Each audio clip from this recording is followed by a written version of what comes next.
Hello, friends, and thank you for joining me on the Finding Elevation podcast. I'm your host, Lisa Thompson.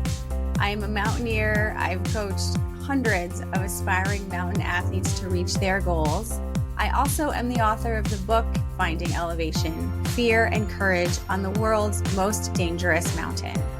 And I am super passionate about learning and growing through adventurous pursuits. That's why this podcast is dedicated to encouraging, uplifting, inspiring, and educating people like yourself who aspire to elevate their lives through the outdoors. So let's get into it.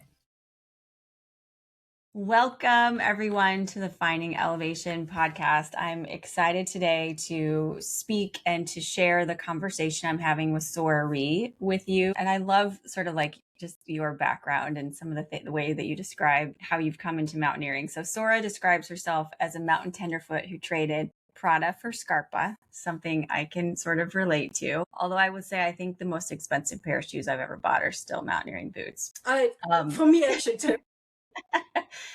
But Sora blends curiosity and grit and, like all of us, a love for high places. She's a former German engineer and director of a major medical device company in California. Now, though, she lives in central Pennsylvania, far away from big peaks, deeply immersed in preparing for them, which is something we'll get into.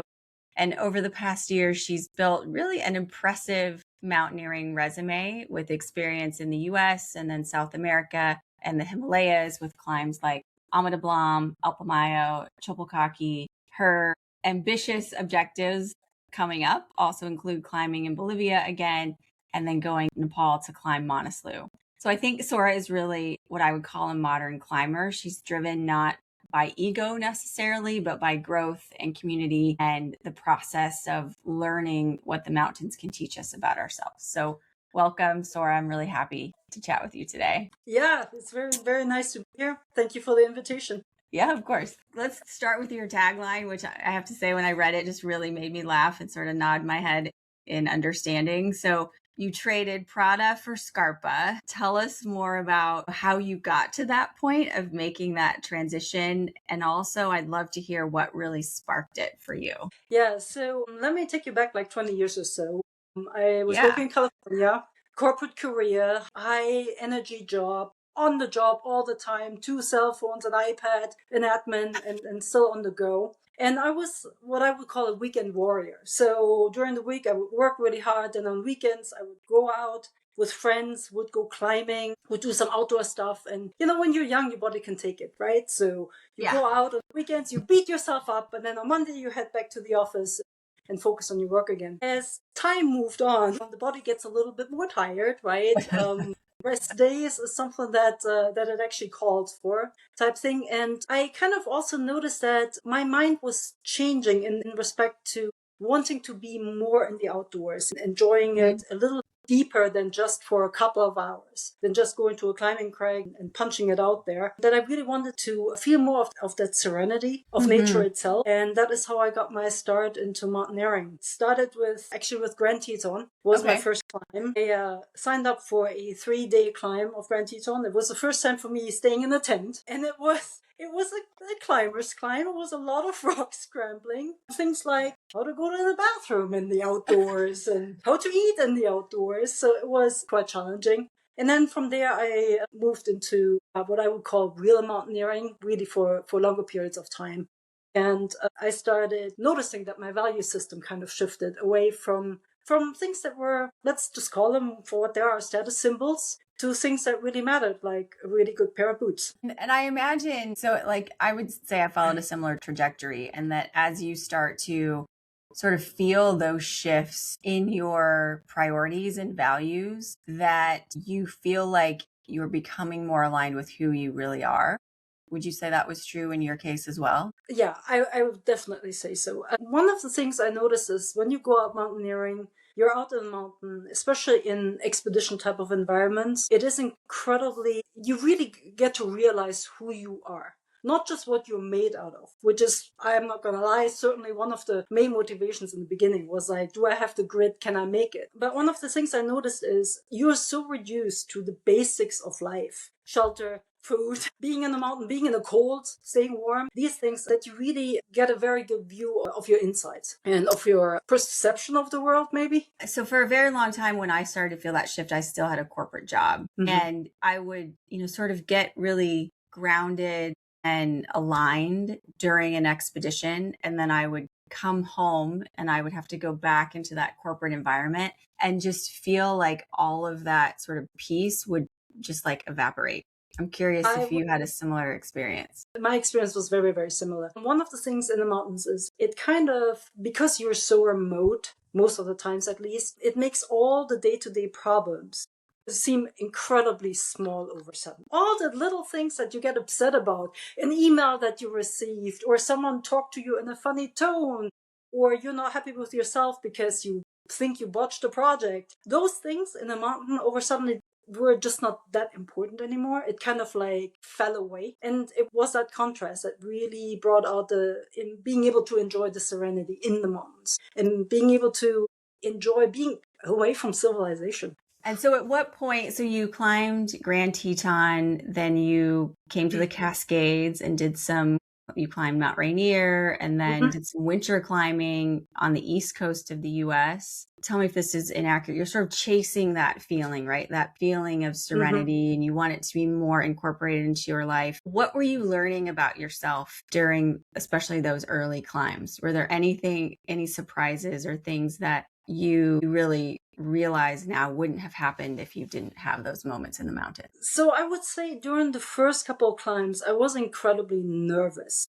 The nervousness being not coming from a very outdoorsy background, in the sense that I was not very well versed in camping techniques or how to stack my sleeping pad or even how to select a proper sleeping bag, for example. The first couple of climbs were very, for me, on the technicality of things, making sure that my gear kit was all right, making sure that my backpack fit me right. But as I went on more and more expeditions, I noticed that it was more about me experiencing the mountain and just, quite frankly, rolling with the punches. Just like being able to deal with whatever happens. If it started raining and my gear got wet, well, there is really no point in getting upset because there's nothing you can do about it. That really brought a big shift towards the mountains and away from the technicality of things, away from the wish of making sure that I really have dialed every snack down, my glove system and my layering system. I mean, I'm not saying that these are all not important things, but moving away from that and moving more towards enjoying the peace. That was the biggest shift that I went through. And I imagine that influenced how you showed up at work to some extent, that, that sort of residue was still there. Maybe you didn't get as worked up about a project that wasn't on schedule or that was over budget or something. Is that true? Yeah, I would say you bring some of that mountain serenity back into your regular life, into all aspects of it. And you just don't, I'm not going to say that I don't sweat the small stuff anymore at all, but a lot less. Yeah. Definitely a lot less. It's easier to focus on the big picture. Absolutely.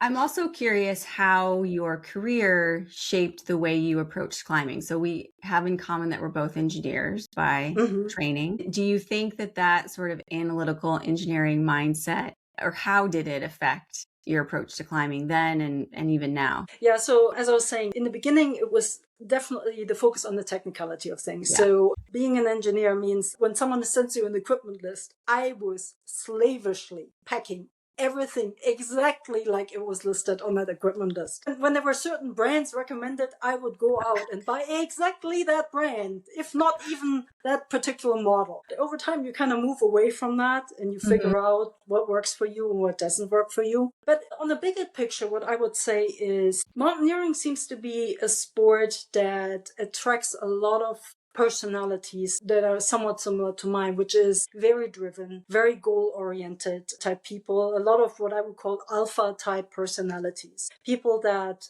have a plan, that execute the plan, are very disciplined, very focused. And during the years that I've been climbing with other people, I noticed that people come from all sorts of backgrounds, but they seem to have that in common. Yeah. They all seem to be very driven, very goal-oriented, very focused. To some extent, I can see that is necessary to succeed in the mountains, because without proper training, without proper preparation, it's not impossible.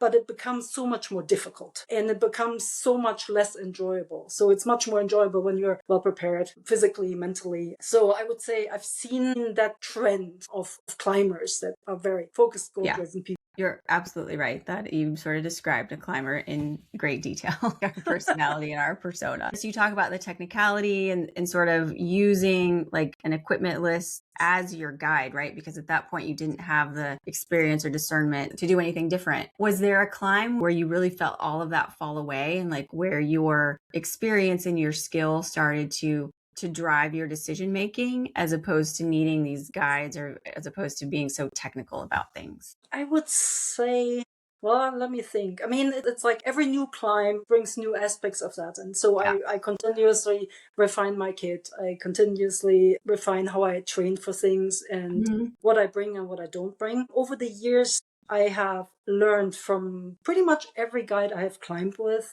as well as other team members. You exchange tips and tricks, basically. So you learn how to, make sure that your water bottle doesn't freeze. You make sure that you don't get blisters, or when you get a blister, what to do about it. So all these like little tricks kind of like accumulate over time.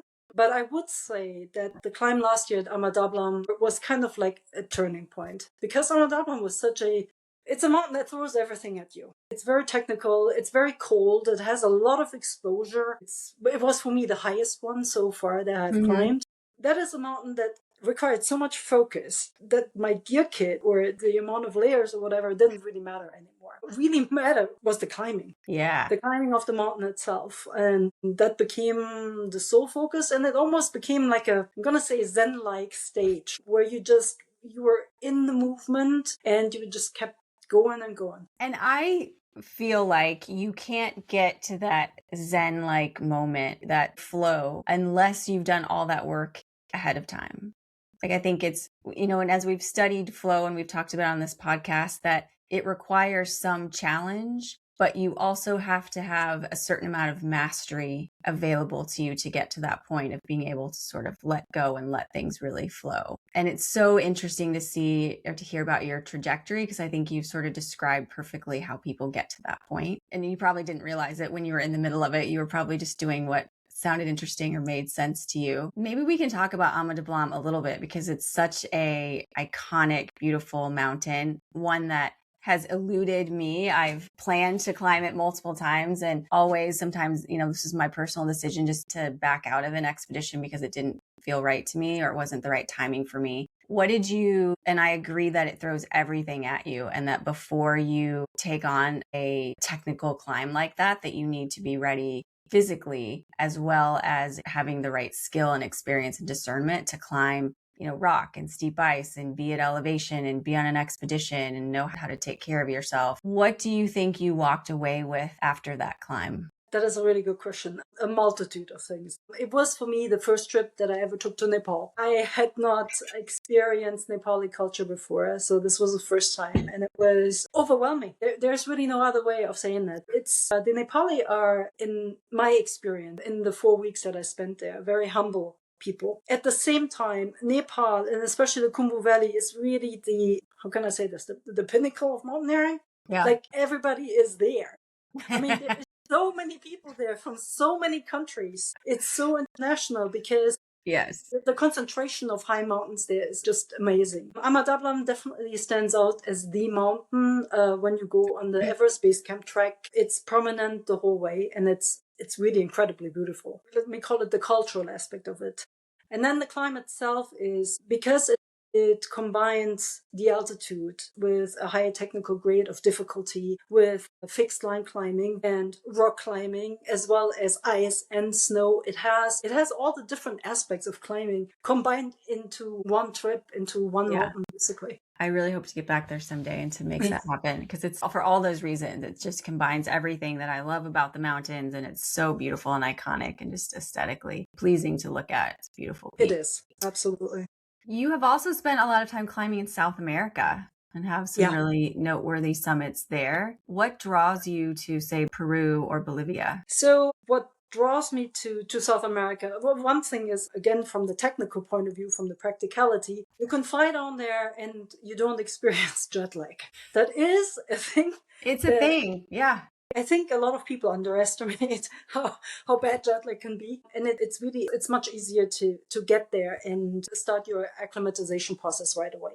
The people are incredibly friendly. They're very grounded. The countries are very agriculturally driven. So people will, for example, the food you get, they don't market it as organic. It just is what you eat. It just happens to be really healthy and very fresh, for example. Unfortunately, I don't speak Spanish, which is one of the big regrets that I have in my life, which makes communication sometimes a little difficult. So I usually rely on a guide or somebody who speaks some English to be able to communicate. But that's what I really like about South America. Especially Bolivia is, from the tourism point of view, not quite as well developed. And that comes with the advantages that there is simply a lot less tourism. I mean, it's starting and it's accessible, but all the climbs are less crowded. It makes it for a really good experience because you're out there and you don't have to stand in line. You can just climb. You can focus on the climbing. You can enjoy the mountains. And there's no crowded base camp. Maybe it feels to me like that is what mountaineering used to feel like when the big pioneers scaled the big first. I think that's probably true. I mean, you're being very humble, which I appreciate, but you've climbed, I'm just going to list off the peaks you've climbed. So Aconcagua, Xinca, Este, Chopolcaki, Alpamayo, Pico, Austria, Huayna Potosi, and Illimani. Yeah, I was lucky that I could go there a few times and climb. And you're getting ready to go back to Bolivia. That's right. I'm going this summer. I'm very excited about it. I'm actually going to the same area that I climbed in last year. This year, I'm going to focus a little bit more on technical climbing. There is this structure of this mountain, Cabeza de Condor, well, the Condoreri, which is really 3 peaks that look like a condor. And I'm hoping that I can climb the head, both wings, ideally. But we'll see how it goes. But I'm very excited to get back to Bolivia and just be out there in nature with a small team and focus on some more technical climbing. And that's one of the things a little plug for Mountain Menace. One of the things we love doing is putting together those kind of custom trips that really help someone do things that are interesting, that are off the beaten path. And in your case, I would imagine you want to go back there because you love being there, but also because you've got bigger trips in Nepal planned for later this year. So I'm hoping to do some technical climbing in Bolivia. I'm also going to do El Yampu, which is the 4th highest mountain or so. It's also one of the peaks that is not as much guided. Really happy to find out that Mountain Menace was able to make the arrangements for me. And all this is part of my preparation to go back to Nepal in September and attempt Manaslu. We'll see how that goes. So let's talk about that. Manaslu was the first 8,000 meter peak that I attempted. I didn't summit because, as you likely know, it's a very wet mountain and there was avalanche risk above about 23,000 feet. And so we chose to turn around. It's a beautiful peak, aesthetically beautiful. I think it's gotten a lot more popular in recent years. I saw a picture from base camp when I was there in 2015. I think there were like 2 teams on the mountain, and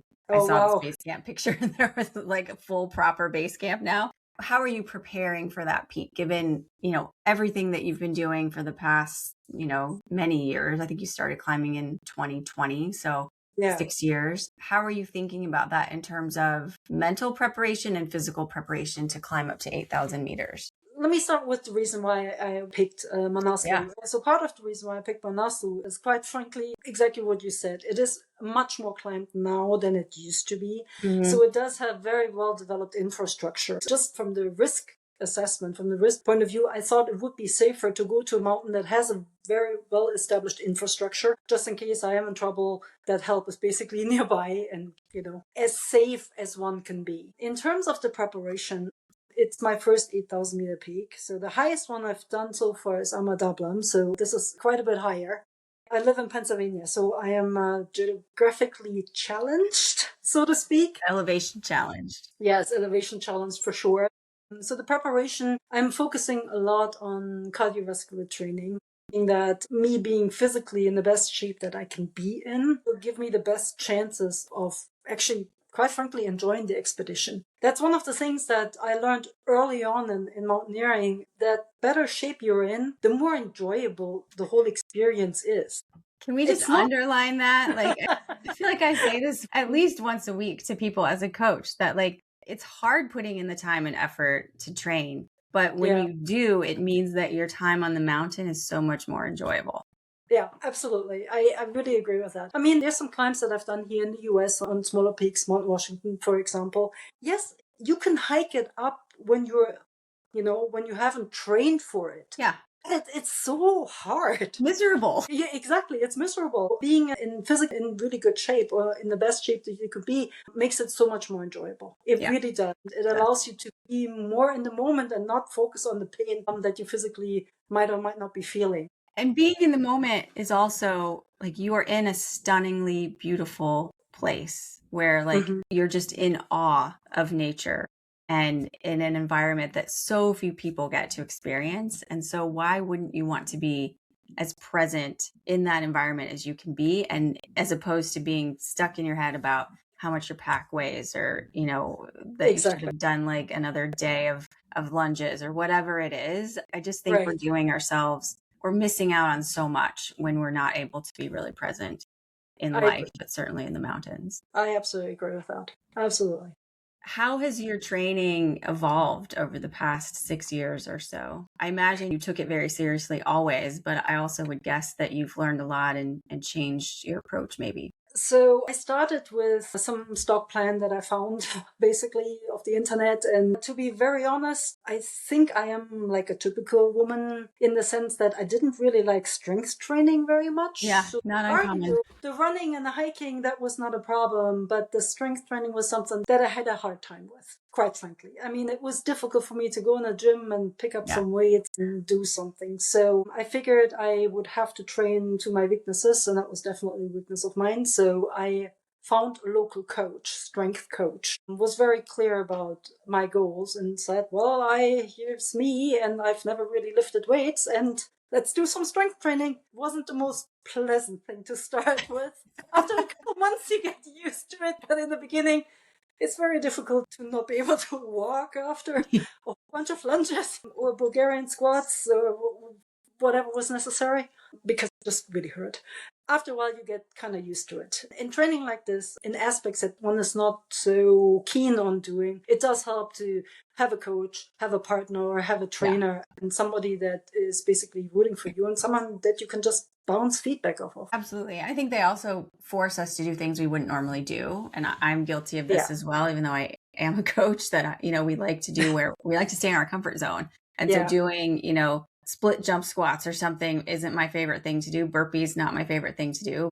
Having someone that sort of is forcing you to do that gives you a lot of motivation. It does. It's also, the person holds you accountable, which is really necessary. Like you were saying, it's the being pushed outside the comfort zone, because it's sometimes very easy to revert to the things that we feel very safe in doing, enjoy doing. You talked also about mindset. And of course, it just makes my heart happy because it's such a big part, I think, of being prepared for any climb. How have you incorporated that into your preparation? So one of the things is, in my youth, I used to train karate. So there's a lot of aspects of Zen Buddhism in there. So there's a lot of breathing and meditation, which I have found very, very helpful actually throughout my life, but especially in the recent years. So breathing techniques and meditation certainly helps to center myself and focus on the task at hand. And then another thing that I like to do is actually watch other people's YouTube videos on the mountains that I'm climbing.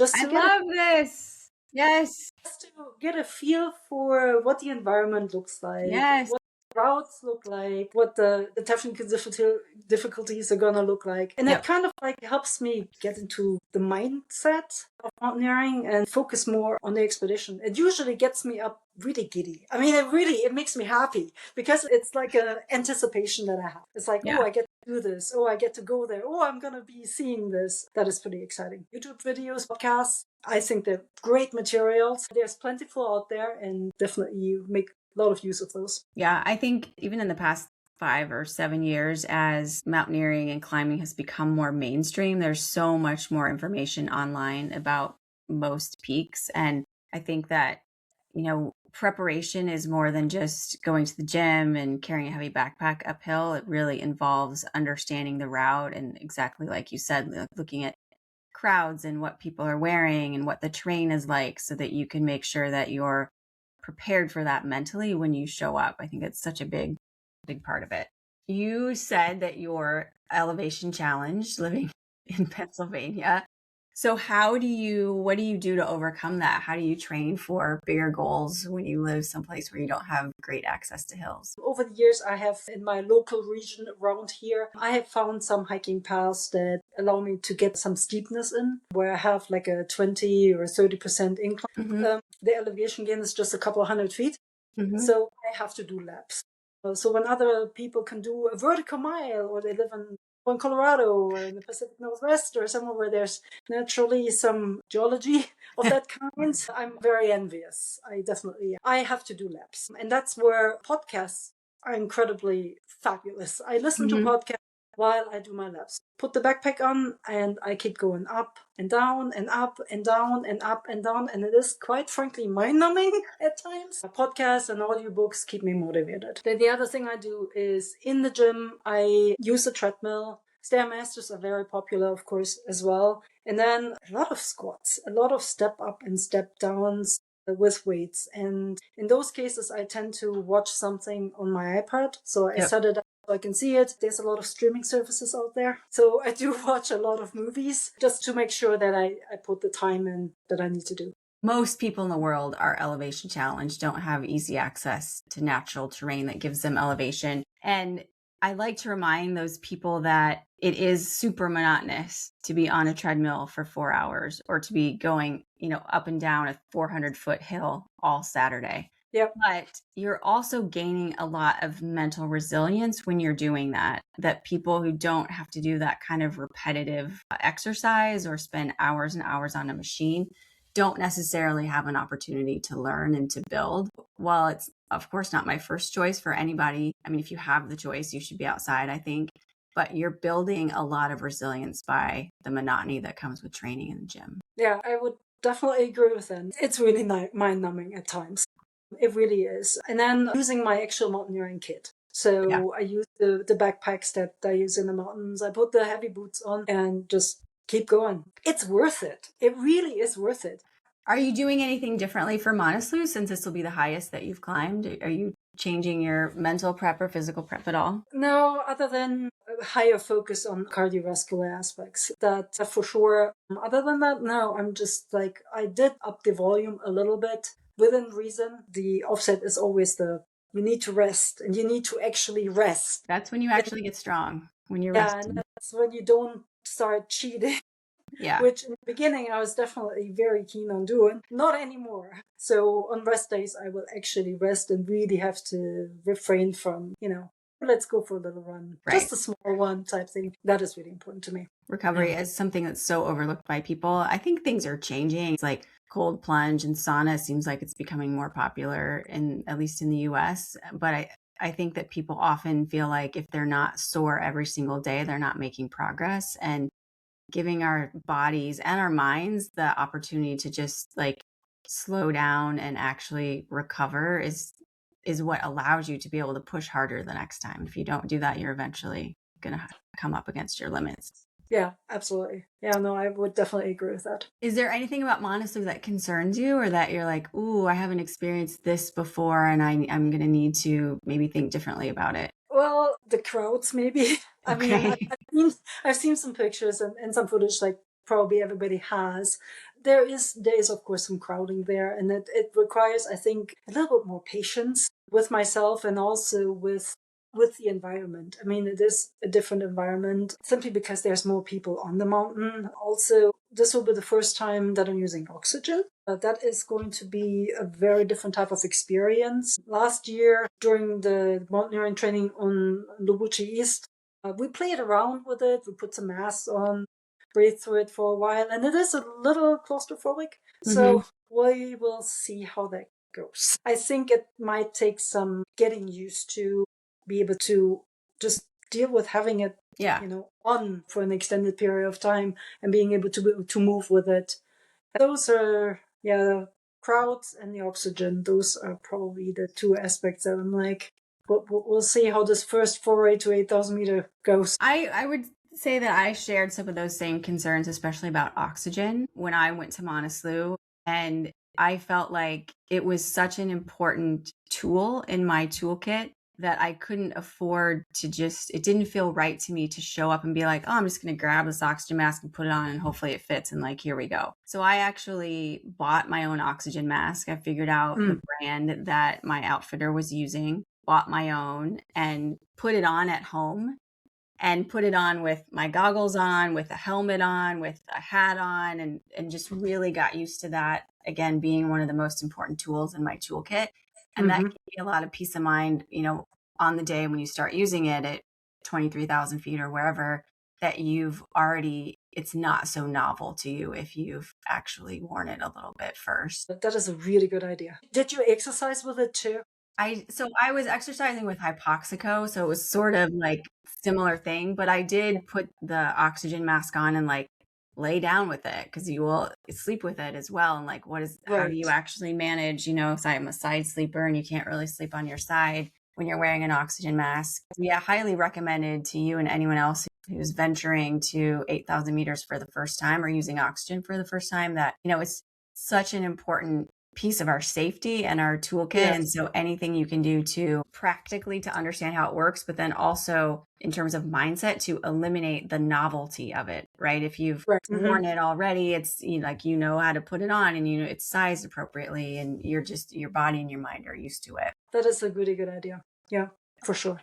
Crowds are definitely, I have mixed feelings about crowds. And, in part, I feel like the mountains are beautiful, amazing places, and they've taught me so much. And I'm so fortunate that now they get to be my job. And I want other people to experience that. But it is very frustrating when you're, waiting in line at 20,000 feet. I would say just personally that it feels like most outfitters, they don't want to be standing in line either, right? They don't want their team standing in line. And very often what happens on big peaks is that there's some collaboration and planning with the guide companies on the mountain, so that like you're going to start at 9:30 and we're going to start at 10, and then hopefully we eliminate this, big queue of people stacking up, but it doesn't always work as planned. My biggest concern about being in a crowd was that I would get cold.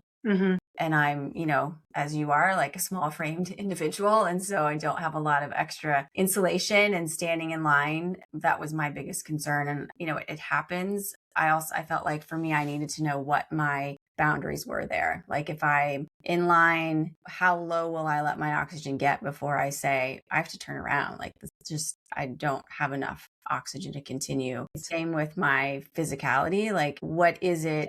Is it that my toes start to get cold? Is it that, my breathing changes? What is my trigger for me to say this is too much and turn around? And I think deciding what those boundaries are ahead of time, when you're, you're not hypoxic, you're not potentially afflicted by summit fever, you've already made those decisions and your commitments to yourself. And it's easier then to make the right decision on the mountain if you have to. I think those are really, really great points, especially since you were saying on the mountain, since you don't know when you're hypoxic, it's really good to have those boundaries set beforehand. So you have a mental framework, so to speak, to base your decision to turn around on or not, for sure. Yeah. Very important. I agree with that. Absolutely. As we sort of wrap things up a little bit, what's been your favorite climb so far? You do have a very impressive resume, so I'm very curious. And maybe it was a couple things. Maybe there was, a climb that was important to you for different reasons, but what are the standouts in your mind so far? So the most fun one was definitely Amadablam. I mean, there's a hands down, just because of all the reasons we talked about, that it throws everything at you. The most important climb for me was actually Topicalqui. Okay. In Peru. And the reason why was, before I went to Peru, it was the first time I went climbing in Peru. But before then, I had tried Aconcagua. I didn't summit. I had early onset of acute mountain sickness. So I had the headaches and all the things, so I couldn't. And then a little bit later, I tried Mount Rainier, but the whole team got turned around because of weather. So I had 2 mountains that I didn't summit in a row. And then I went to Peru, and my self-esteem was not great. I shouldn't say self-esteem. My confidence was not great. I was really worried. I was like, well, maybe this is not for me. Maybe I should do other sports. And then during the Peru expedition, we did Urs Este, and we did another mountain. And then Topicalqui is an incredibly beautiful mountain. It looks like a desert. It has these layers of snow It really looks like a dessert.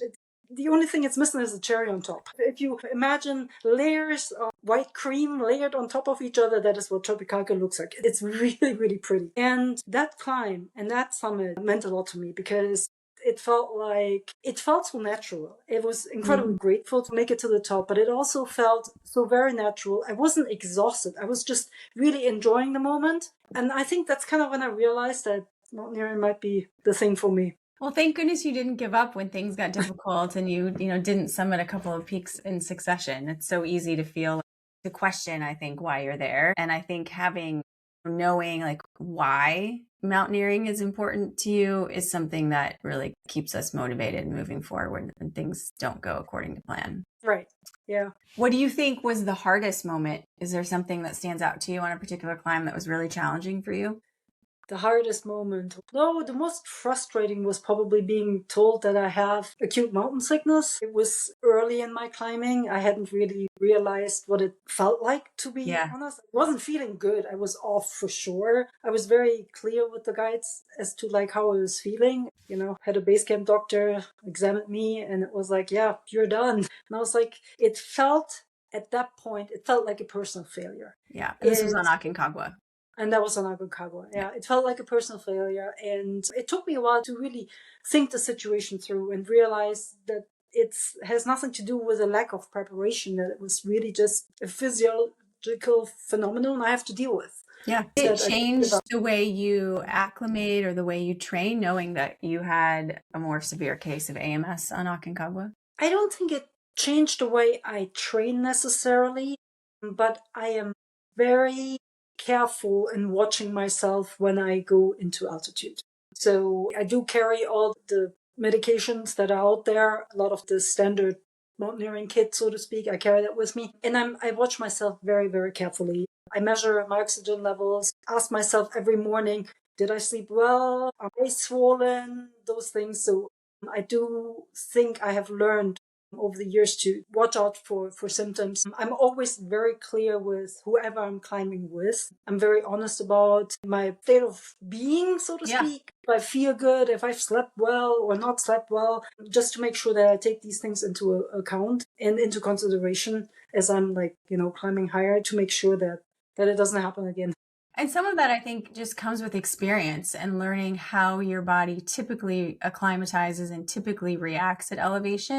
Of course, it doesn't mean that it's going to follow the same exact pattern every time, but you at least know, like, okay, I have a headache and here's how I can mitigate that. Or I feel a little bit nauseous. Here's what I can do to make myself feel better. I don't have an appetite, but I have to eat anyway. Right. And, I haven't figured out as a coach a way to simulate that for people. Like, you just have to get out there and experience it.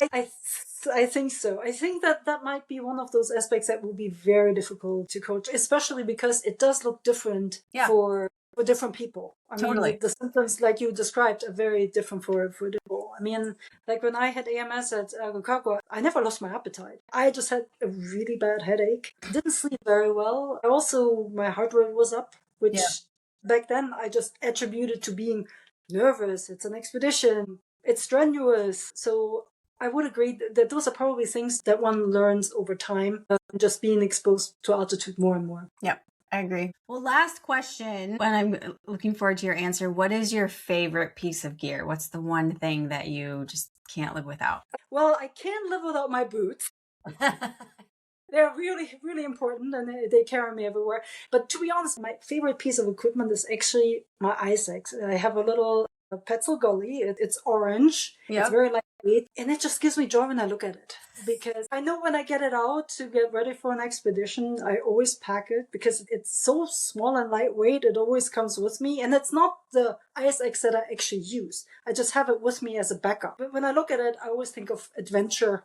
I love that. I love that. That's the thing that gets you sort of excited and like in the mindset to start adventuring. We'll put a link to the Petzl Gully in the show notes so people can check it out, get their own little orange ice axe. Well, thank you so much. It's really been a pleasure chatting with you. I'm looking forward to tracking how things go for you this summer when you go back to Bolivia and then afterwards on Manaslu. Is there anything else that you want to share with people or make sure that we talk about today?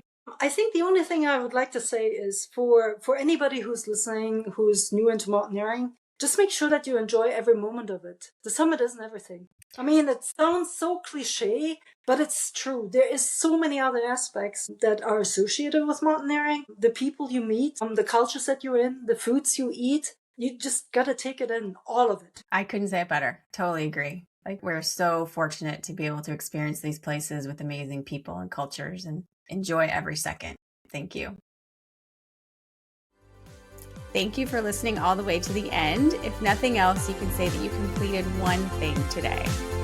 All of the resources, products, and guest information that we shared can be found in the show notes, so be sure to check those out. You can also find out more about me and what I'm up to at lisaclimbs.com and at alpineathletics.net. And if you enjoyed this show, please subscribe and share it with a friend.